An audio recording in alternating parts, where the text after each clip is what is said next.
Muy buenos días desde el programa Enfoque Regional de la Universidad de la Amazonía. Los saludamos cordialmente a todos los que se juntan con nosotros en este espacio los lunes de 10 a 11 de la mañana. Y un saludo también muy cordial a las personas que escuchan el programa el día jueves de 8 a 9 de la noche. Agradecemos a todo el personal técnico de la emisora por todo ese trabajo que no se ve, pero que ahí está y que es clave para el desarrollo de todas estas actividades. En el día de hoy, un saludo muy especial a la secretaria de la emisora, a Neri, porque hoy, pues, 26 de abril se conmemora esta fecha, entonces nuestro reconocimiento desde el programa. Hoy, como todos los lunes, les presentamos a unos invitados de lujo. Hoy nuestro invitado de lujo es Ricardo Vargas, un investigador desde hace muchos años en todos estos temas que hoy aquejan al país, a la región y al mundo, porque no es una sola cosa que esté localizado, sino que es un tema que hace parte de esta globalización. Buenos días, Octavio. Sí, muy buenos días a todos y a todas las personas que están hoy con nosotros y las que el jueves estarán a través de la emisora de la Universidad de la Amazonia. Para mí una grata sorpresa y fue notorio ahora con el saludo ver a Ricardo Vargas como invitado especial hoy y a Emanuel también. Con Ricardo pues hacía muchos años, pero muchos años que no nos veíamos. Y esto es de los milagros de la pandemia, realmente. ¿Sí? Tenemos que ver la parte positiva. Así nos hemos encontrado también en este espacio con amigos de vieja, pero muy vieja edad. Ricardo ha sido siempre un investigador sobre los cultivos de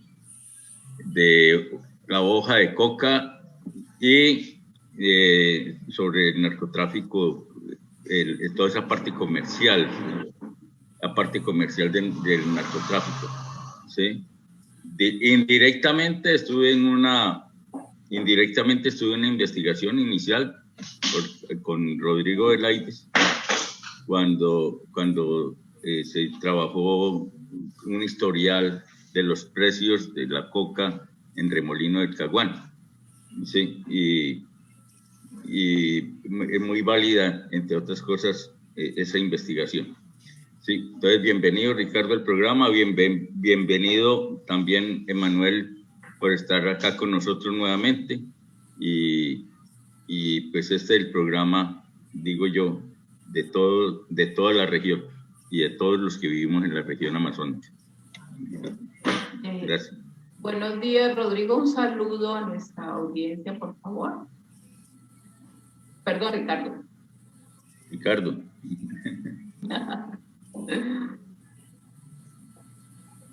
Un saludo. Muy buenos días y quiero agradecer a la Universidad de la Amazonía la invitación. Pues es un honor compartir con Manuel Rosenthal y con Octavio Villa, que son personas que se la han jugado por los territorios y conocen dinámicas muy importantes.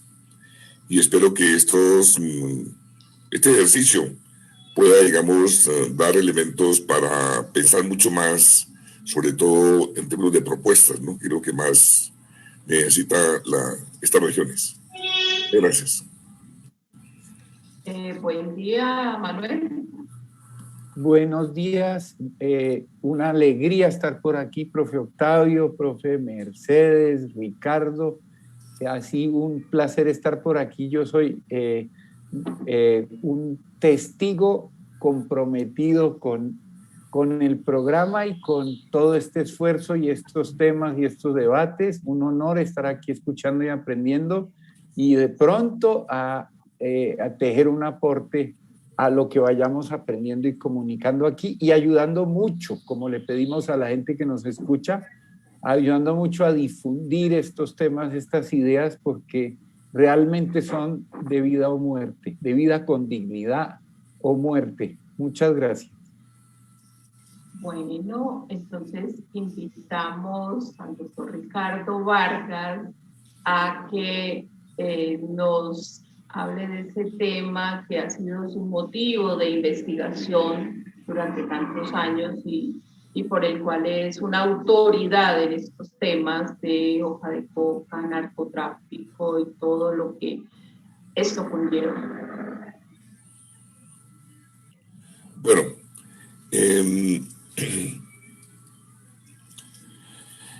digamos que lo que queremos hacer es un poco levantar la mirada de lo que es la perspectiva de interpretación de este fenómeno del narcotráfico, que siento que está demasiado llevado hacia la parte de la producción de los cultivos de uso ilícito, con una mirada muy hegemónica desde las políticas del Estado, en donde generalmente lo que se hace es reaccionar frente a esas políticas, mientras que los territorios en su diversidad regional reclaman, digamos, nuevos conceptos, nuevas miradas que puedan efectivamente abrir espacios de solución a la problemática, dado que como estamos ahora, estamos prácticamente atrapados, como se dice coloquialmente, como corcho en remolino, dándole vueltas a una problemática que no parece tener salida en esta hegemonía de la política del gobierno. Para ese fin, pues, digamos que en primer lugar, yo pondría en la mesa el tema del contexto transnacional frente a Estados Unidos, señalar que hoy en día gran parte de la política de Colombia obedece a las presiones que ejerce el poder en Washington sobre reducción de áreas, sobre todo. A eso se llama la política de reducción de la oferta, que ese es un acuerdo que viene del periodo del gobierno Santos y que se propuso hacia el 2023 reducir en un 50% las áreas de coca. Este tipo de acuerdos, sobre todo en la administración Trump y ahora, pues digamos, comenzando todavía esta administración de Biden, se observa que hay una presión fuerte para que se use las aspersiones aéreas con tal de cumplir, digamos, este objetivo de reducción en un 50% de las áreas.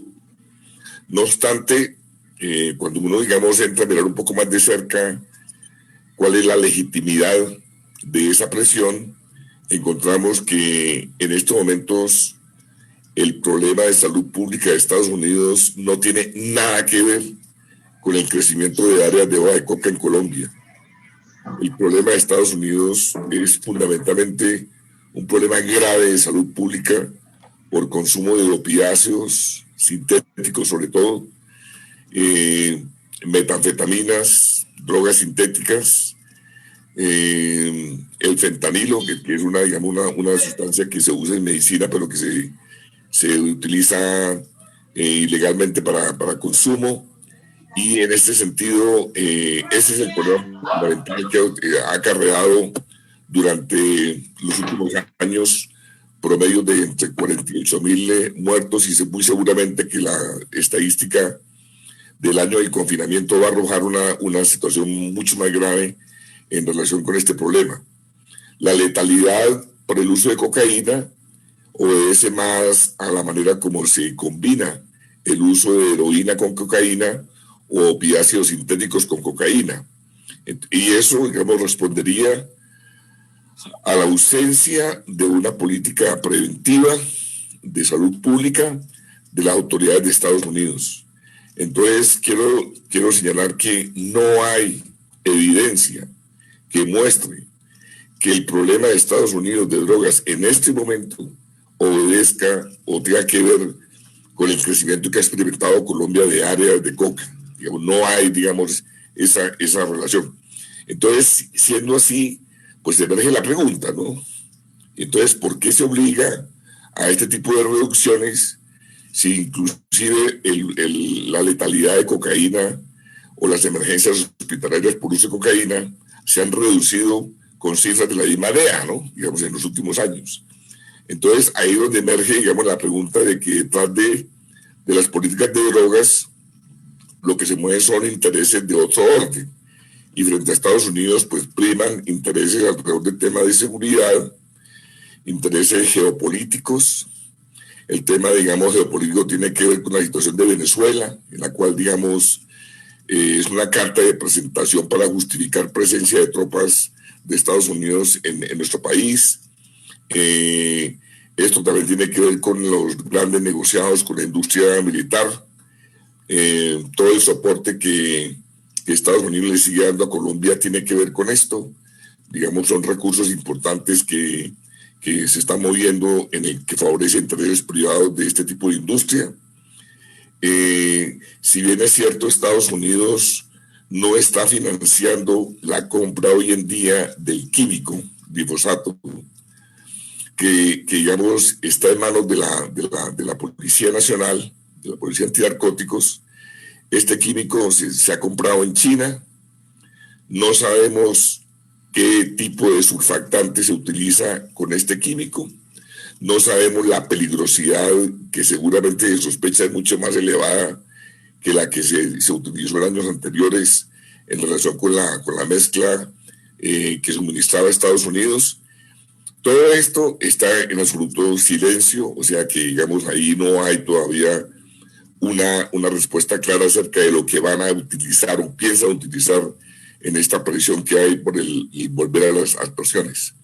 Pero, si bien Estados Unidos no está comprando el químico, sí está comprando, o mejor, sí está suministrando recursos para instalación de bases militares, para financiar, digamos, la protección de seguridad para los erradicadores en tierra.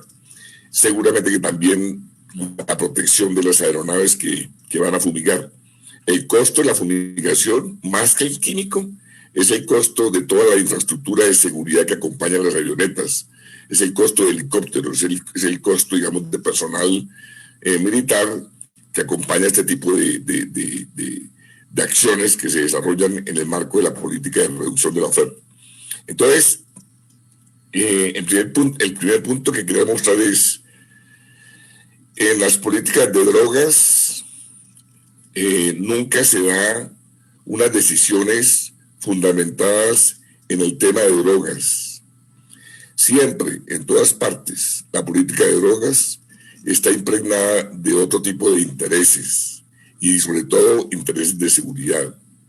Si fuese consecuente Estados Unidos en relación con esa exigencia de, digamos, cuestionar a los países que están suministrando sustancias o materia prima, en estos momentos habría una crisis de las relaciones de Estados Unidos con China, con México y tal vez la India, que son los principales productores de opiáceos sintéticos, fentanilo, metanfetaminas. Pero no, digamos, la cosa, digamos, se centra sobre todo en el caso colombiano, sin que, como dije antes, haya una evidencia clara que justifique, que legitime el sentido de esa presión.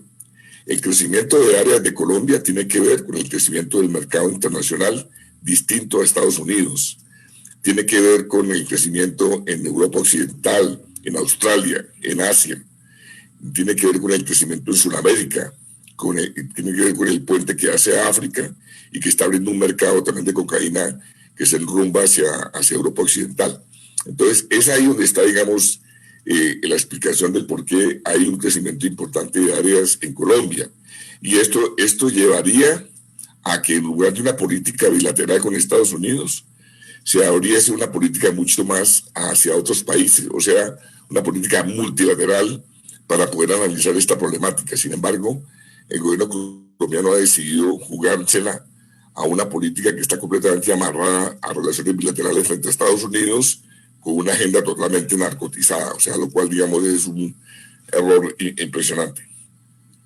El segundo punto que queríamos presentar es el tema de que el narcotráfico, que simbólicamente se ha atribuido sobre todo a temas de cultivos de uso ilícito, es un fenómeno mucho más complejo y que tiene que ver con dinámicas de la realización total del movimiento que hace, digamos, en este caso desde Colombia, la cocaína.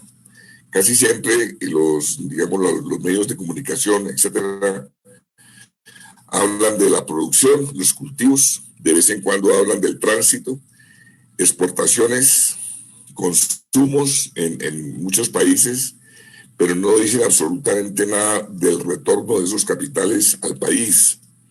Y el retorno de esos capitales, que hoy en día pueden perfectamente representar cerca del 5% del Producto Interno Bruto.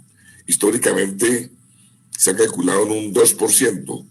Con la caída de la economía en esta época de pandemia y toda la evidencia que hay que el narcotráfico no ha sido tocado por la pandemia, sino que al contrario ha mantenido los suministros, estamos de cara a un narcotráfico estructuralmente empoderado. Digamos, estos recursos que han fluido sobre el país están llegando y hay una oportunidad de oro para que ellos, digamos, penetren mucho más otras esferas de la economía, de que sean préstamos para empresas, de que sean, digamos, más fácil lavar en el sistema financiero. Y en ese contexto aparece el desarrollo de una cantidad de fenómenos que es donde nosotros vemos lo más problemático de este país. O sea, no son los cultivos de uso ilícito. El verdadero problema es qué está pasando cuando esos capitales retornan y digamos, se afianzan y se legalizan dentro del país. Ahí, digamos, ubicamos una cantidad de fenómenos, incluido, digamos, el manejo que de la estructura misma del Estado se está dando, no solamente a las exportaciones, sino a la legalización misma de las drogas, de los dineros de las drogas.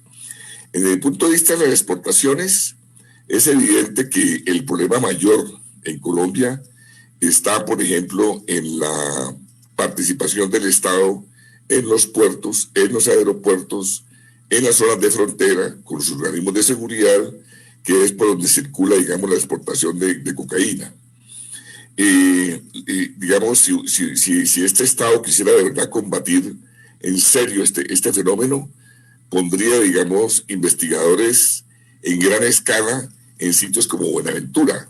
Se calcula que el 70% de la mercancía de la cocaína que sale se introduce en contenedores de exportaciones legales y que ahí, digamos, va gran parte del asunto. Sin embargo, de eso el Estado no da cuenta absolutamente nada. La Fiscalía está de espaldas a esa situación. No sabemos el papel que cumple San Andrés, qué compromiso tienen, digamos, gran parte de los organismos de seguridad que están allí involucrados en la salvaguarda de San Andrés, o digamos otros puertos como Cartagena, como Barranquilla. Lo que sucede en Golfo de Morrosquillo, por donde sale desde hace más de 30 años cocaína sin tener ningún tipo de problemas, el Darién. Entonces, en todo eso, lo que hay es mucha presencia del Estado, y no como, digamos, nos quieren decir siempre, referido a cultivos, de que el problema es la ausencia del Estado. Entonces, esto le daría un giro al análisis de la problemática, porque implicaría, digamos, ver esa responsabilidad. Sabemos de lo que sucede porque Estados Unidos, digamos, de vez en cuando hace algunas medidas digamos, de investigación, como en el caso del señor Ambuila de Buenaventura, que, digamos, lo que está pasando allí con este señor, que está seguramente comprometido con cosas de contrabando y lavado de activos, se supo porque su hija compró, digamos, dando rienda suelta al consumismo allá en Estados Unidos, un Lamborghini y se descubrió todo el lavado de activos. Y ahora se piensa, digamos, extraditar a este señor. Pero, mientras tanto, las leyes colombianas, los organismos de investigación colombianos, prácticamente están en cero frente a este tipo de conocimiento del problema. Entonces, es lamentable que parte del conocimiento que tengamos de lo que está sucediendo obedezca más a medidas de investigación que tiene Estados Unidos sobre la temática. Entonces, esto no es porque sí, no es gratis. En ese proceso de retorno, pues, digamos que hay una élite que ya está asentada en el poder, hay una élite que maneja los hilos del Estado y que, digamos, su fortaleza radica en que sabe combinar muy bien lo legal y lo ilegal. Digamos, ese es un manejo demasiado poderoso, cómo se usan las leyes por un lado, pero cuando las leyes no sirven, se usa, digamos, la presión de la fuerza. Ahí en ese contexto también se da todo el dominio del lado de activos, donde aparece en primer lugar la compra de tierras, que sigue siendo un factor importante de lavado. Esta compra de tierras no son transacciones simplemente normales, se hace a través de la presión sobre los poseedores, despojándolos de la tierra y concentrándolos sobre todo para usos ya legalizados de cultivos de exportación. Entonces hay muchos ejemplos e investigaciones ya sobre el rol de la palma aceitera en sitios como Urabá, el tema de la teca, el tema, digamos, de todos estos monocultivos que sirven, digamos, de soporte a esas inversiones que necesita ese capital para legalizarse. También, digamos, esos dineros que retornan se están usando para financiar campañas electorales. Eso, digamos, empodera unas estructuras que se alimentan de los presupuestos locales, departamentales e inclusive a nivel nacional, porque también ha financiado campañas presidenciales. Entonces, es otro mecanismo de lavado, porque a través de contratos ficticios de suministro de bienes, recursos para el funcionamiento, grandes obras de infraestructura, ahí también, digamos, aparece, digamos, la contraprestación a este tipo de financiación. Tampoco esto se ha investigado, mucha evidencia que hay de ese tipo de relacionamiento, prácticamente la Fiscalía lo ha dejado totalmente a un lado. Desde el Estado se da protección política y judicial, se dan garantías para la impunidad de todo esto que sucede en el país con este tipo de empoderamiento del narcotráfico. Desde instancias del Estado se revierten los bienes incautados al mismo narcotráfico. De esto prácticamente, digamos, tampoco conocemos mayor cosa. En el Congreso no se ha hecho, digamos, una convocatoria seria a los entes responsables para saber qué está pasando con los dineros incautados. Estados Unidos, a su vez, le mete la mano a Colombia, dado su empoderamiento frente al país, para supervisar, digamos, recursos que sirvan, una vez monetizados, para darle continuidad a la guerra contra las drogas. En la última fase, la última, digamos, jornada de monetización de recursos incautados, Estados Unidos está decidiendo qué hacer con esos recursos y plantea una presión para que siga siendo usados en relación con la construcción de bases militares y que siga, digamos, este gasto absurdo que en los últimos años este gobierno ha gastado alrededor de 9 billones de pesos en construcción de bases militares para los erradicadores forzosos a nivel local, compra de glifosato para hacerlo dirigido a la fumigación, compra de drones, seguridad para los erradicadores, etcétera, etcétera. Entonces, esto es un círculo vicioso. Esos 9 billones podrían resolver el problema del déficit de la universidad pública colombiana. Entonces, aquí lo que estamos asistiendo es a un espectáculo, digamos, donde, digamos, todos estos recursos se concentran en pocas manos. Detrás de esos contratos hay corrupción y cero investigación y cero transparencia para saber qué sucede con eso. Obviamente que, como decía antes, todo este proceso se enmarca en una arremetida muy fuerte de un modelo que, mi modo de ver, está pasando de una connotación liberal clásica de respeto de algunas normas para poder, digamos, asegurar las transacciones propias de la economía del mercado, a un modelo en el cual está mediando el uso de la fuerza para poder, digamos, desarrollar procesos de lavado de activos, como decía antes, en compra de tierras, en minería, en, digamos, una cantidad de actividades económicas que también, digamos, se utiliza el uso de la fuerza. Y en ese uso de la fuerza, lo que también caracteriza la nueva situación es que de alguna manera estamos observando cómo hay una contraprestación con algunas partes de los organismos de seguridad del Estado, que también se utilizan como punta de lanza para poder afianzar ese poder en los territorios a cambio de prebendas, ascensos, nombramientos en el servicio diplomático, etcétera, etcétera. Y aquí está, digamos, pervertido el concepto liberal de monopolio de la fuerza del Estado y se está haciendo es un uso privatizado de la fuerza. Y ese solo problema es un problema gigantesco que es un desafío para poder, digamos, ordenar las condiciones de quienes buscan, digamos, desarrollar un proceso de democratización o por lo menos restablecer la vigencia de la Constitución del 91. Pero Colombia tiene un problema muy grave en todos estos vericuetos que estoy mencionando, y el ordenamiento de solo eso ya es un desafío gigantesco para quien pretenda buscar salidas al problema. Entonces, esto no es un problema simplemente de que yo erradico cultivo, esto no es un problema de que yo amenazo a los narcotraficantes de que los voy a extraditar o qué sé yo. Ese tipo de medidas son insignificantes al lado del problema serio que ya ha creado el narcotráfico en Colombia desde el punto de vista de la lesión de su democracia, de su perspectiva, digamos, de construcción de esa democracia por este tipo de vigencia en el Estado mismo de una élite que procede de las economías ilegales. Y finalmente, el tercer punto tiene que ver con la dinámica territorial y tiene que ver con el tema de si ese, digamos, afianzamiento de narcotráfico que está expectante por seguir acumulando tierras, pues obviamente que eso lesiona intereses de muchas comunidades en muchos territorios. La concentración de la propiedad para ganadería extensiva, para cultivos de palma, etcétera, pone, digamos, en peligro las dinámicas de los procesos que adelantan comunidades indígenas, comunidades negras, sectores campesinos que han sido, digamos, en unos casos expulsados hacia estos territorios, en otros obligados a levantar sus cultivos en zonas muy altas de ladera, como en el caso, digamos, del Cauca, en el norte del Cauca, que es una característica muy fuerte, y en general lesiona los procesos de búsqueda de una autonomía de las comunidades y de una búsqueda de su desarrollo propio.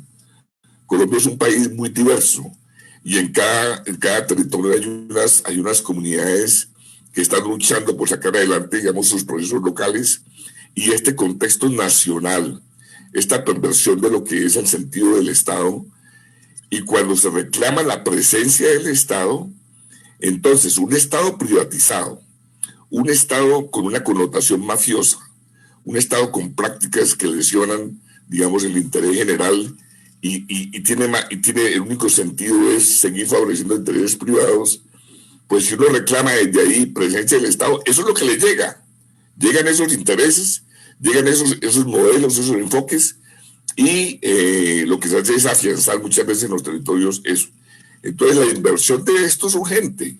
Quiere decir que cuando hablamos de paz territorial, es cierto, es paz construida desde los territorios, con participación de las comunidades en un proceso en donde se afiance una concertación con el Estado central y no seguir en un modelo que se diseña en Bogotá, se define en Bogotá y se lleva por la monopolización de los recursos a las regiones, donde se somete y se inscribe en unas relaciones clientelistas y de favorecimiento de élites locales y regionales que a su vez están expectantes por hacerse a los recursos que llegan desde Bogotá para poder engordar sus bolsillos. Entonces aquí hay un problema serio también de cómo, digamos, los territorios están impregnados de todos estos mecanismos de corrupción, de falta de transparencia, de clientelismo e inclusive de prácticas mafiosas en lo territorial.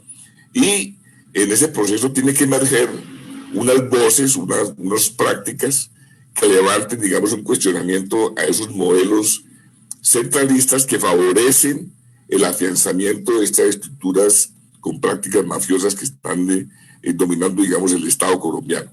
Entonces, en ese sentido, las experiencias que estamos viendo hoy en día, de lo cual va a hablar Manuel, en el Cauca, son digamos, una luz, en el sentido del reclamo radical del respeto a la autonomía de los territorios, a las decisiones de las comunidades indígenas con sus planes de vida, a su proyecto, digamos, de retorno hacia la madre tierra y sus maneras de interpretar el sentido mismo de la vida desde esos territorios.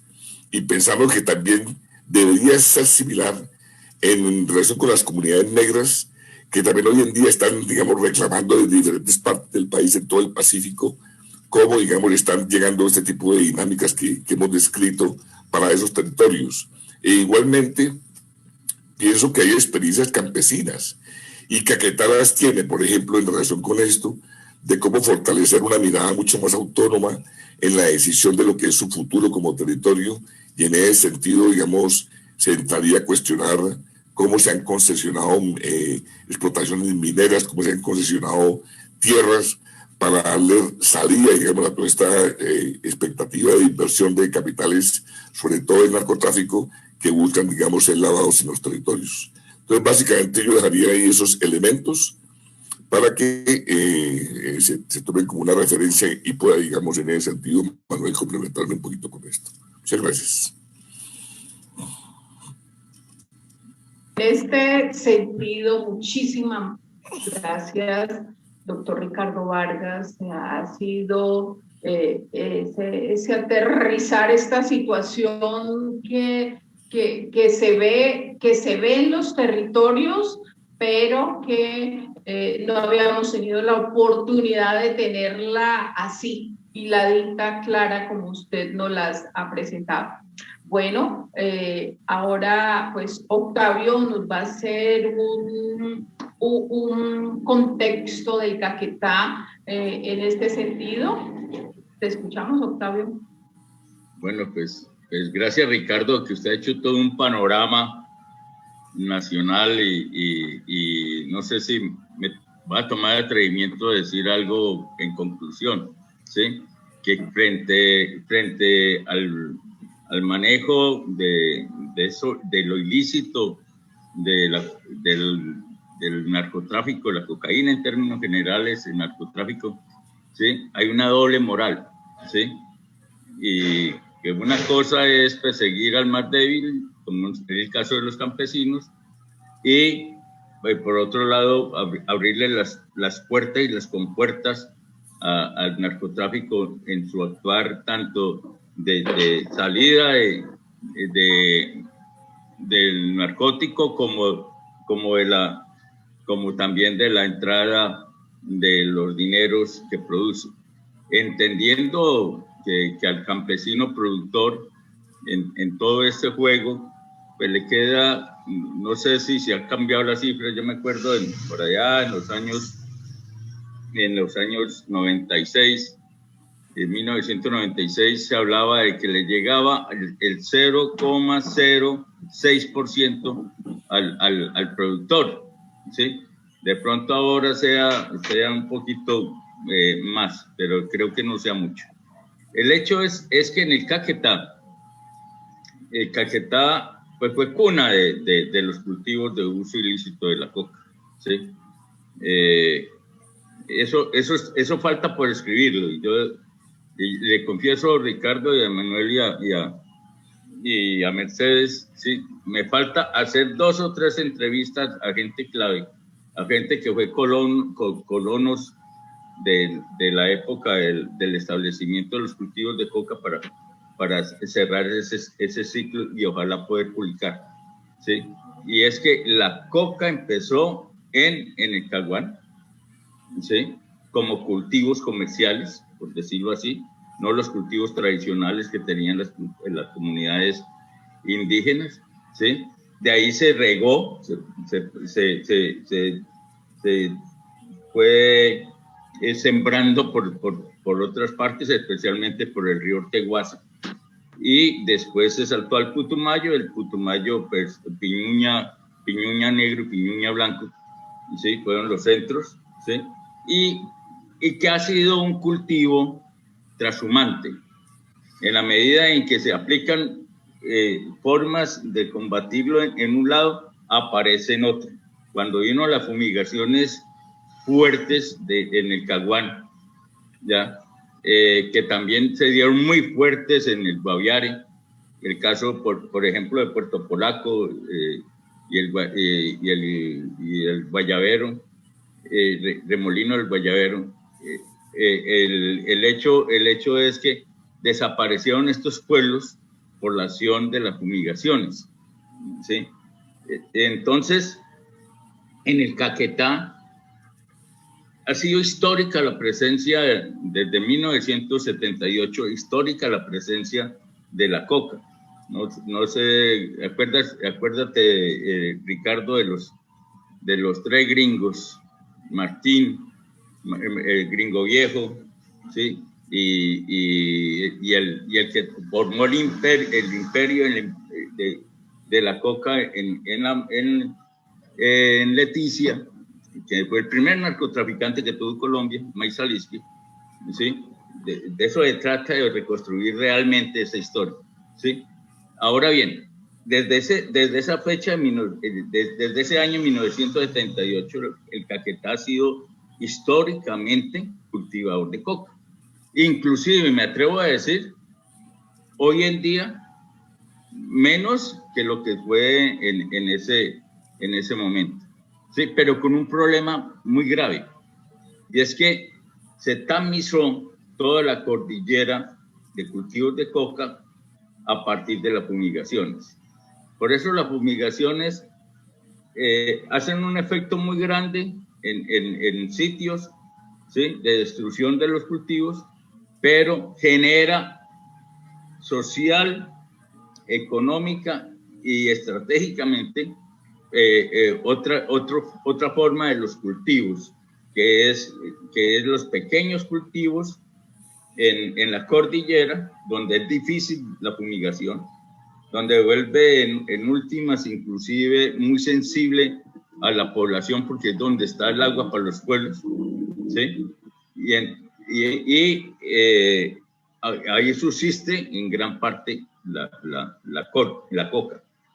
Ahora bien, el problema hoy en día es que en el Caquetá hay presencia, y ya está comprobada, ¿sí?, presencia de los carteles mexicanos, promoviendo nuevamente la colonización cocalera, que se cultive la coca.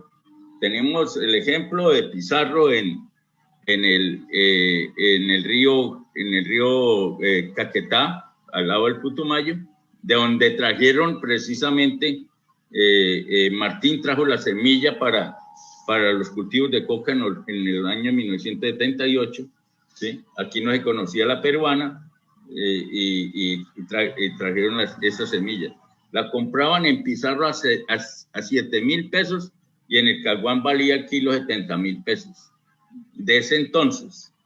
Entonces, a ver, el hecho es que la presencia hoy en día de esos carteles mexicanos nos implica una situación muy dura de orden público, y es lo que está pasando en este momento en Piamonte, en la Bota Caucana, en Yurayaco y Fragüita y Zabaleta, aquí en el municipio de San José del Fragüe, en Caquetá, ¿sí?, donde hay presencia de esos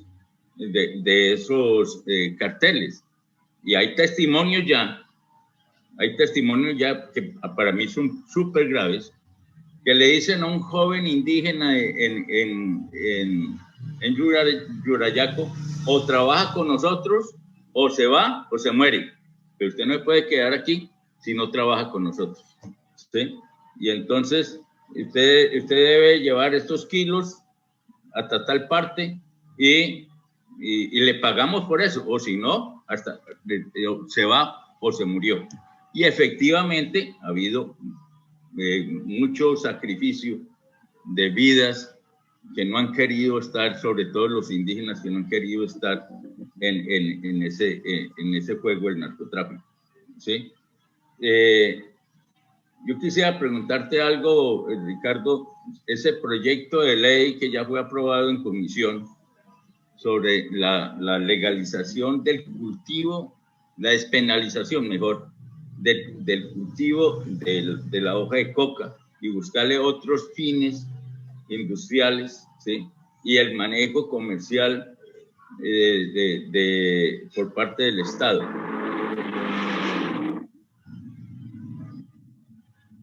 ¿Sí? ¿Qué opinas de eso y cuál será el estado actual de esa situación? Pues lo que yo les cuento de Caquetá es más o menos es el panorama que está viviendo así en pocos términos. ¿Sí? ¿Ya? Sí. Mejor dejamos que Manuel presente y al final abordamos. Listo. Entonces, Emanuel, entonces tiene la palabra. Bienvenido. Muchísimas Manuel. gracias. Gracias por lo que presentan y por ayudarnos un poco. En primer lugar, quiero clarificar, estoy en el Cauca, estoy en el norte del Cauca, no represento ninguna organización indígena, ni hablo a nombre de organizaciones indígenas, pero claro, he tenido el privilegio de conocer directamente no solo los territorios, los procesos, los pueblos, sino particularmente he tenido la oportunidad de aprender de la gente de Satamaquihue, del pueblo Nasa de Satamaquihue, Caldono, que es justamente el centro en estos días de una situación que reclama justamente un comentario y que ubica mucho de lo que han planteado Ricardo en términos generales y el profe Octavio aquí y ahora para esta discusión. Entonces, hago esa claridad y empiezo para dejar algunas provocaciones en un comentario muy breve, pero así muy firmes. En primer lugar, que el tema no es el narcotráfico, sino lo que el narcotráfico alimenta, lo que el narcotráfico aceita, promueve, fomenta. Y es que es un tema mucho más profundo y es decir, es una forma de relación social y de acumulación de ganancias que es más todavía que un capitalismo salvaje, aunque venga de es en esencia un orden, para llamarlo de alguna manera, un orden y una cultura mafiosa global que tiene su expresión particular en Colombia, donde por desgracia este tipo de estructura social no solo es dominante, sino que pasa de agache y se invisibiliza de una manera impresionante porque incluye sus mecanismos para distorsionar y desviar la atención. Es raro que haya un espacio como este programa en el que se pueda hablar así. Raro, incluso en ámbitos críticos, casi que son inexistentes. Entonces aquí estamos hablando de que ganar y acumular vale por encima de todo, que las estructuras legales e ilegales se combinan de una manera impresionante en función de acumular y que toda la sociedad se pone en función de esos procesos de acumulación profundamente violentos, aterradoramente abusivos, autoritarios y jerárquicos y que permean desde los ámbitos globales del poder mayor global hasta los ámbitos más cercanos y más íntimos. Es decir, es una cultura de la mafiosidad en la que vale todo por someter y ganar, absolutamente todo, y que tiene expresiones como las que acaba de mencionar el profe Octavio en un lugar específico, Pizarro, que se han generalizado y que son reales donde quiera que este orden mafioso, sea a través del narcotráfico de otras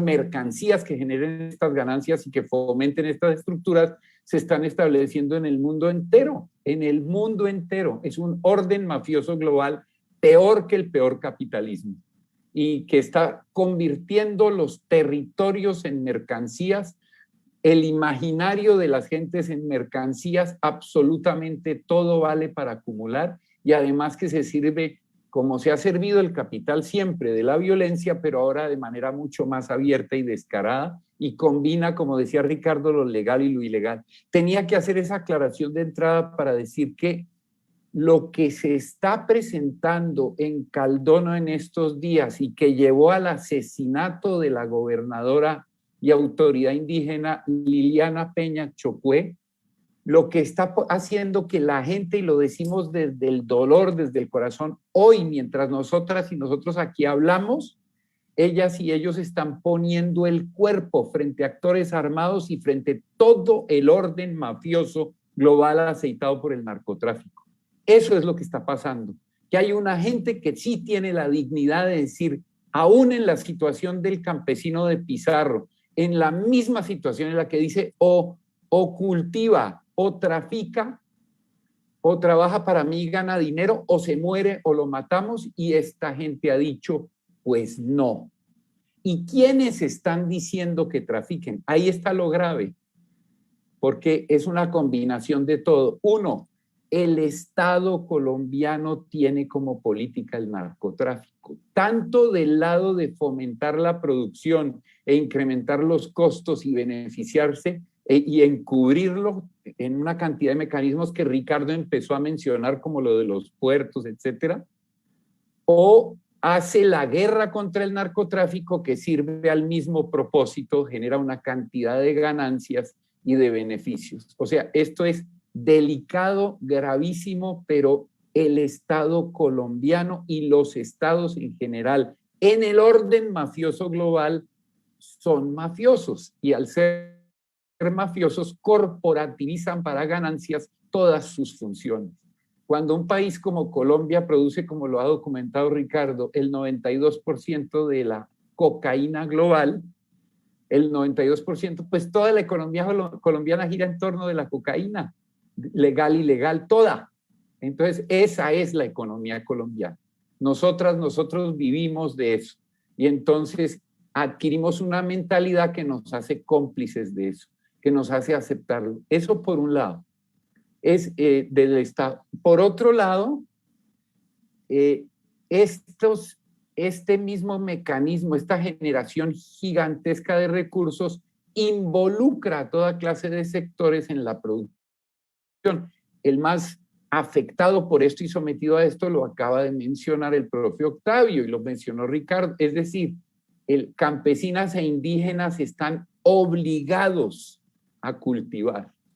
Están obligados a ser la parte más débil de la cadena, pero se ha creado estructuralmente una dinámica que les impide acceder a ingresos de ninguna otra manera. Eso los lleva a dos cosas. Una, a una dependencia y criminalización absoluta. Es decir, se apunta hacia ellas y ellos para señalar que son los culpables del narcotráfico, cuando eso es a todas luces falso. Es a todas luces mentira. Son víctimas de ese proceso y allí es una manera de encadenar territorios y pueblos al mercado transnacional y mafioso. Entonces, una manera de obligar a la gente a meterse en ese mercado es ponerlos a producir, porque si no producen los matan. Entonces, eso lo puede hacer la izquierda, la derecha, las mafias, la insurgencia armada, el que sea. Pero lo que están haciendo es fomentar el capitalismo mafioso global, poniendo a la gente a sembrar. Y la otra distorsión que crea es que justamente la política de erradicación y criminalización convierte a las campesinas y campesinos en gentes que se movilizan para exigir el derecho a sembrar para el mercado. Entonces, esa distorsión es enorme porque uno tiene que defender la producción y la participación en esa cadena global mafiosa para poder sobrevivir, porque si no la defiende, uno es enemigo del campesino y del indígena, que se ha visto obligado a sembrar. Y eso es una distorsión terrible. El derecho a no cultivar drogas para uso ilícito, el derecho a no participar en un mercado mafioso global, es un derecho que no se nos puede obligar y que a nombre de defender el derecho de campesinos e indígenas tengamos que defender como derecho la participación forzada en este orden mafioso es aterrador.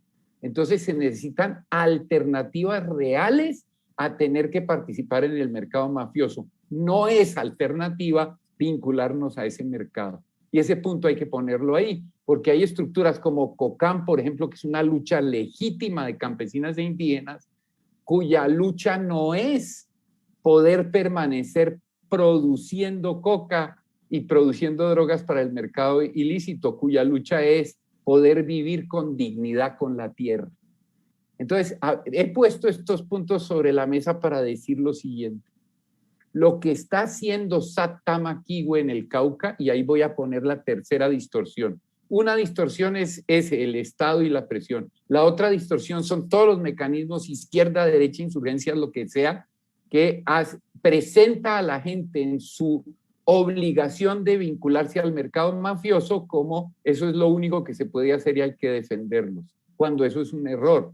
Ahí es que protegerlos y encontrar salidas de la mafiosidad, no mecanismos más dignos para entrar en un mercado mafioso que abusa y encubre a los verdaderos ganadores de todo esto. Pero el tercero está en las divisiones que esto está generando profundas, el movimiento indígena, campesinos y todos.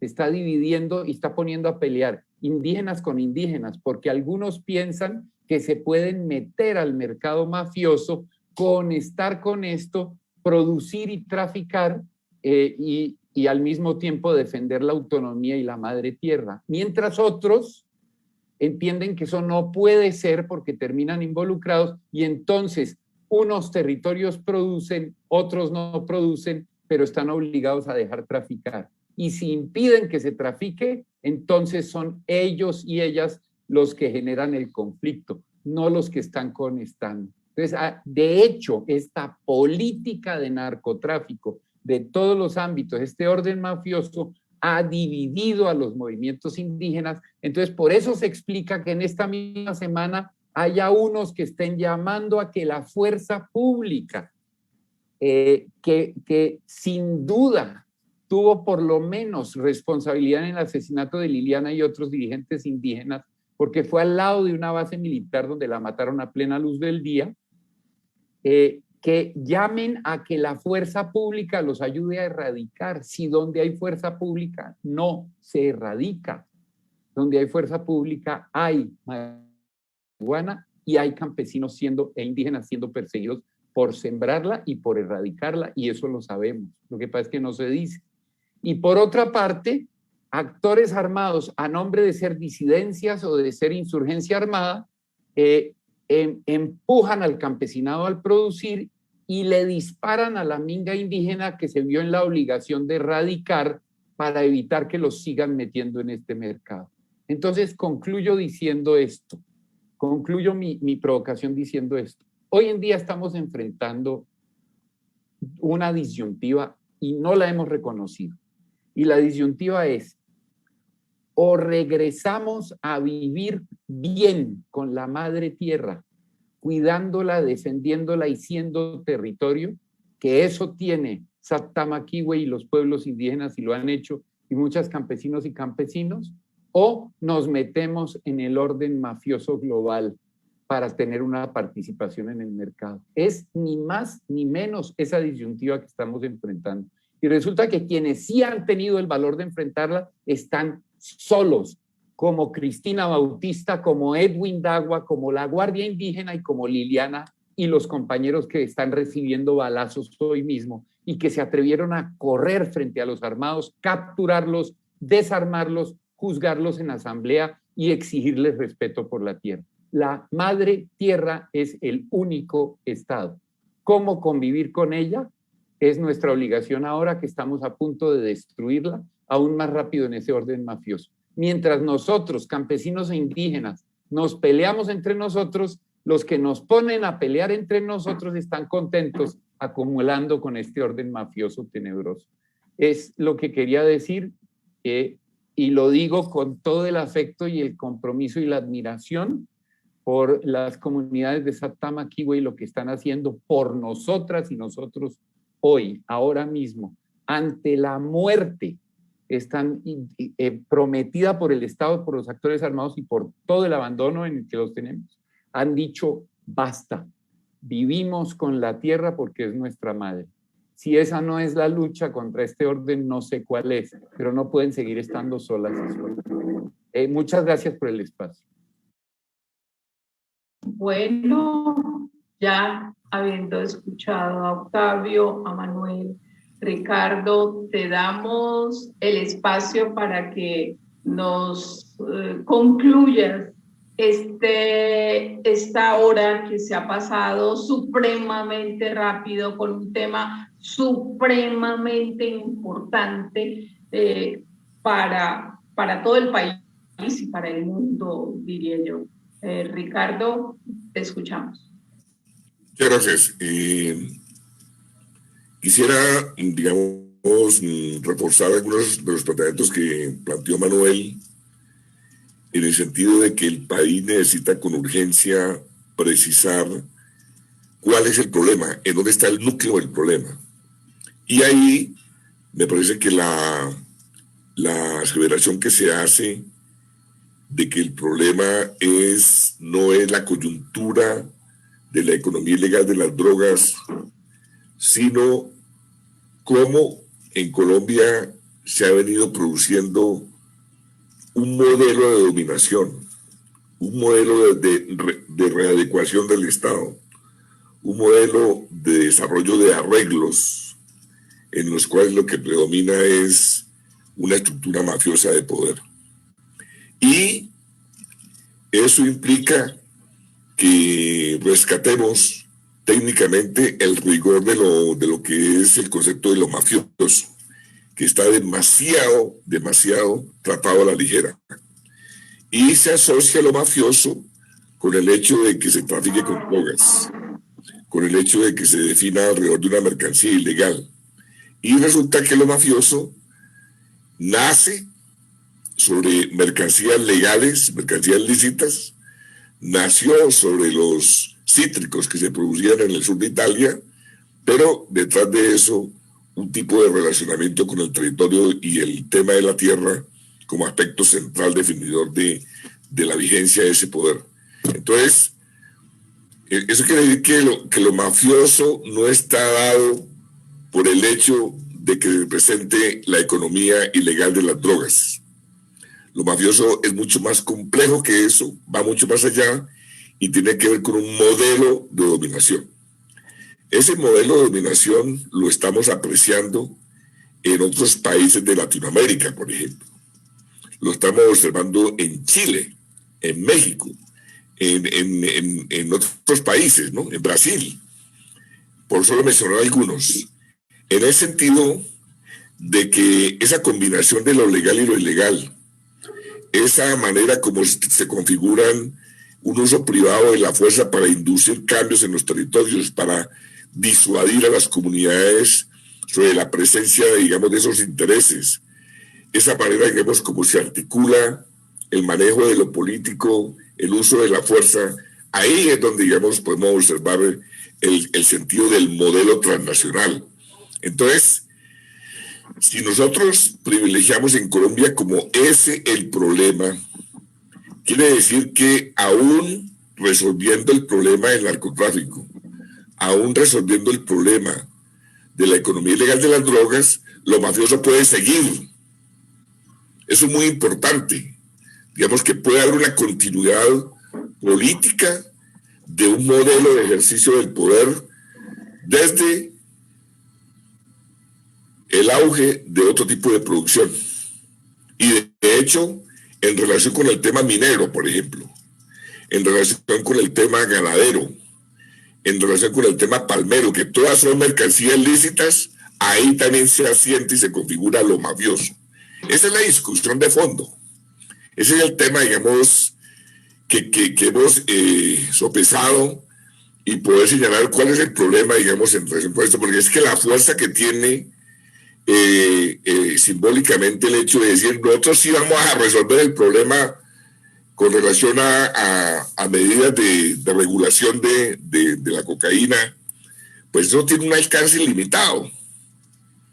Eso tiene un alcance limitado en relación con bueno, puede que se logren algunos avances en relación con la legitimación de la producción lícita de la hoja de coca, etcétera. Dudo mucho que en relación con cocaína se logre, digamos, avanzar en ese sentido, si no es en un proceso, digamos, internacional digamos, es imposible que un país resuelva solo, aislado del contexto internacional, ese tema de la regulación de la cocaína.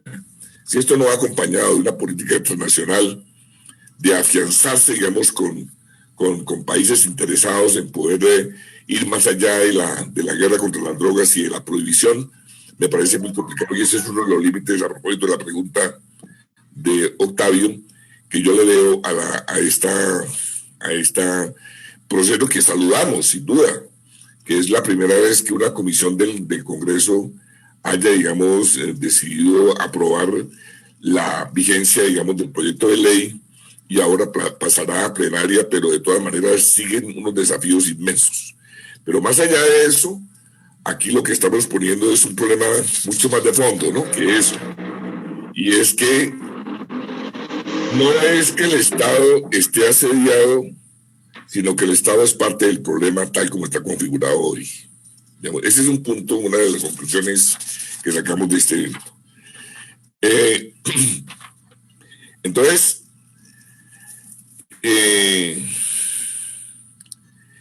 ¿cómo enfrentar esa situación?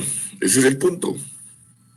¿Cómo, digamos, en el corto plazo pueden las comunidades avanzar en la dirección correcta? Digamos, no es simplemente, insistimos en eso, en un territorio, supongamos de que pueda resolverse de alguna manera el tema de la producción de hoja de coca, pero en ese mismo territorio aparecen concesiones mineras, aparece expansión ganadera, aparece sometimiento del territorio a unas actividades productivas que arrasan, digamos, con el medio ambiente, que someten a las comunidades también.